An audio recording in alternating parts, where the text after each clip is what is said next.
Welcome back to Movie Recaps.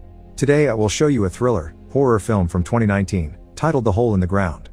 Spoilers ahead. Watch out and take care. In Ireland, single mother Sarah and her son Chris moved to a house in the countryside to start a new life. On their way there, Sarah almost hits someone in the middle of the road with her car. After making sure Chris is alright, Sarah goes to check on the stranger, who turns out to be Noreen, an elderly woman that keeps on whispering "He's not my son." Noreen will not answer Sarah's questions, but when she turns around to stare at Chris, she comes off as very creepy. Sarah decides not to risk it, so she just picks up her car's broken side view mirror and drives away with her son. Raising Chris alone is not easy for Sarah, and sometimes they end up arguing over small things like Chris's picky eating habits, but most of the time, their relationship is solid. Sarah always hugs Chris and tells him he loves him. They also have their own little game where they make funny faces to make each other laugh. One day during lunch, Chris cries out because he finds a spider in the kitchen. Sarah catches it and releases it outside, but Chris does not like this because it means it may come back. Angry, he mentions his dad would have killed the spider, then asks Sarah why he did not come with them. It is hard to explain, so Sarah just says it is complicated, which makes Chris angrier. He steps on the spider, calls his mom a liar, and then runs into the woods. Sarah rushes after him, feeling how the wind blows harder the further she goes, and she is shocked to find something quite amazing and terrifying at the same time: a very large sinkhole. Before she can decide what to do, Chris appears behind her and apologizes for bringing up his dad even while knowing it makes her sad, so Sarah hugs him and takes him away, not wanting him to see the hole. Later that night, Sarah hears the back door creaking, so she makes sure to lock it before going to bed.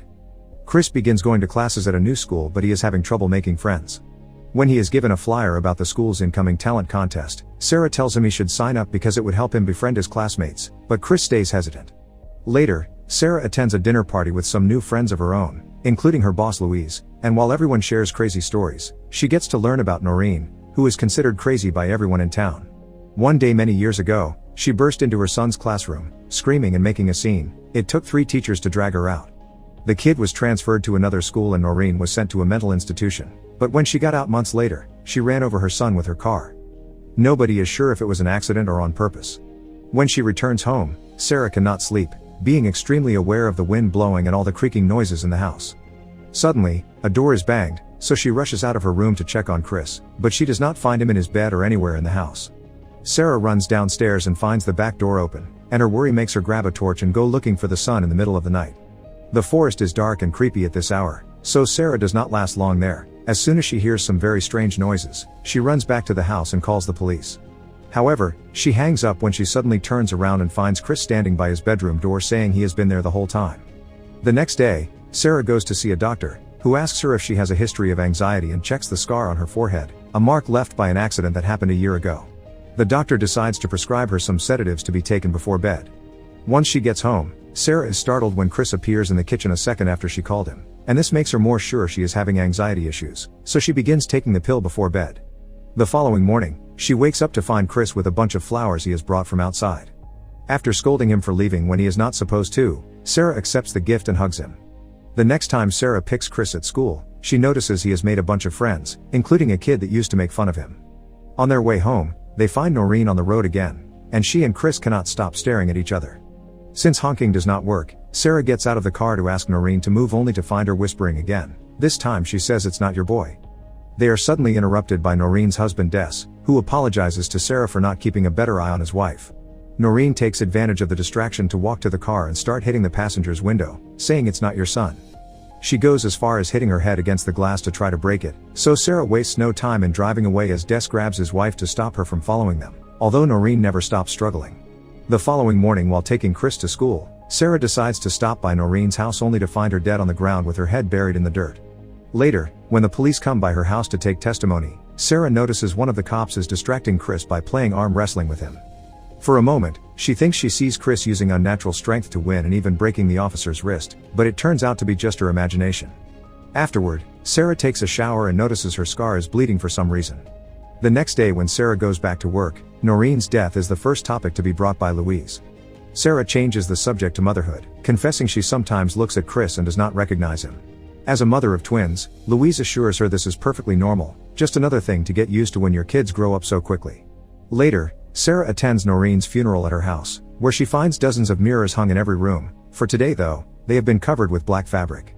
A grieving day comes by to share a drink with her, so Sarah takes the chance to ask why Noreen said Chris was not her son.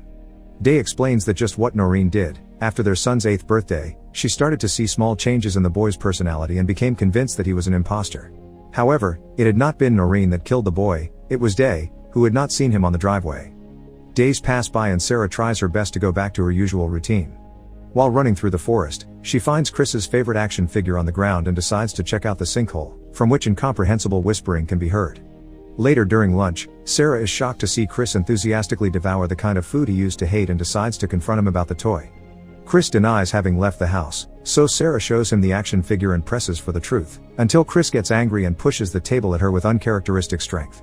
As soon as he realizes what he has done, he apologizes and goes to his room. When night falls, Sarah hears weird noises coming from Chris's bedroom. She comes closer to spy on him through the keyhole in the gap under the door, allowing him to see an alarming scene. Chris is moving around the room on all fours. He also catches a spider and proceeds to eat it. This is too much for Sarah to handle, so she runs back to her bedroom, and when Chris comes to check on her, she just says good night as usual. The following day, Sarah takes Chris to the doctor, who does not find anything wrong during the checkup. In private, Sarah explains Chris's behavior is changing, but the doctor is more concerned about Sarah's mental health and wonders if her scar was caused by Chris's dad instead of an accident. Afterward, Sarah decides to buy a video camera that she hides inside a wall in Chris's bedroom. That night, Sarah decides not to take her pills anymore. In the morning, Chris continues to eat big amounts of food. Sarah apologizes for her awkwardness lately, and Chris responds by touching her scar, violently inserting his fingers in it. Thankfully, it turns out to be just a nightmare. In the afternoon, Sarah goes to see the talent show at Chris's school. His class is performing as a choir, and their chosen song speaks about a hole in a bog. Suddenly, the room becomes dark and everyone around them disappears. Sarah is left alone with Chris on the stage, who is now reciting the lyrics in an emotionless voice. Sarah runs away from the hall, but she cannot find an open door to leave the building to. Louise finds her and asks her what is wrong, to which Sarah responds Chris is not her son. Speaking of Chris, he arrives at that moment with his teacher, so Sarah runs away again. This time she does manage to leave the building and return home, where she retrieves the video camera to check the footage. What she finds there is rather terrifying, so deciding she will need a second opinion, she goes to see Des. The man welcomes her to his house again and explains all the mirrors were hung by Noreen because only mirrors can reveal the truth and she always wanted to be sure her husband was the real one. Sarah shows him the footage saying whatever was wrong with Des' son is now happening to Chris too, but Des does not want to admit his son had had a problem and throws the camera on the floor, breaking it. Des refuses to admit he saw anything, but he will not call Sarah crazy either. Sarah returns home to rescue the SD card from the camera, and Chris is already here waiting for her. He does not like being left alone, so Sarah explains she ran because she was not feeling well, which earns her a hug from her son. Later during dinner, it is revealed that Sarah has been putting the sedatives in Chris's food, and now once again, he eats another dish he used to hate. After the meal is done, Sarah asks Chris to play their favorite game, but obviously Chris does not remember it. Sarah tells him he is not her son, so the shapeshifter wearing Chris's face growls and attacks her, throwing her around the kitchen a couple of times until she is knocked out. A few minutes later, Sarah wakes up to find the creature dragging her through the ground to bury her head like it had happened to Noreen. Fortunately, the sedatives kick in then and the creature passes out, so Sarah does not get covered with too much dirt and manages to escape on her own. She takes Chris back to the house and leaves him on the basement floor before using the broken side view mirror to check his face, revealing the creature's horrifying lack of features. The monster wakes up then and attacks Sarah again, but even with extra strength, it is easy for her to push off a kid's body.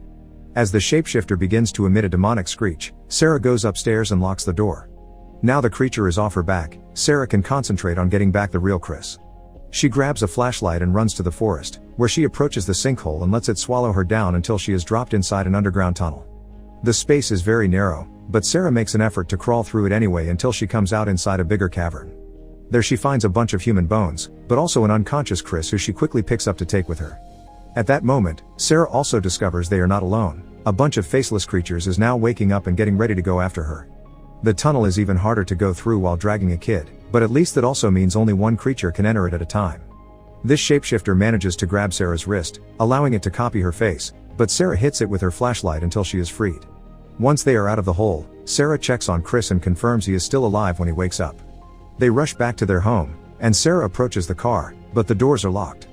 After leaving Chris next to the vehicle, Sarah enters the house to grab her keys and hears the fake Chris in the basement calling for her. There is only one thing she can do now to escape safely. She sets the house on fire before leaving with his son in the car. Many weeks later, mother and son have started a new happy life in the city. Sarah is always taking pictures of Chris to double-check his face, and their new home has dozens of mirrors on every wall. Make sure to subscribe and turn on notifications so you can watch more videos like this. Thanks for watching.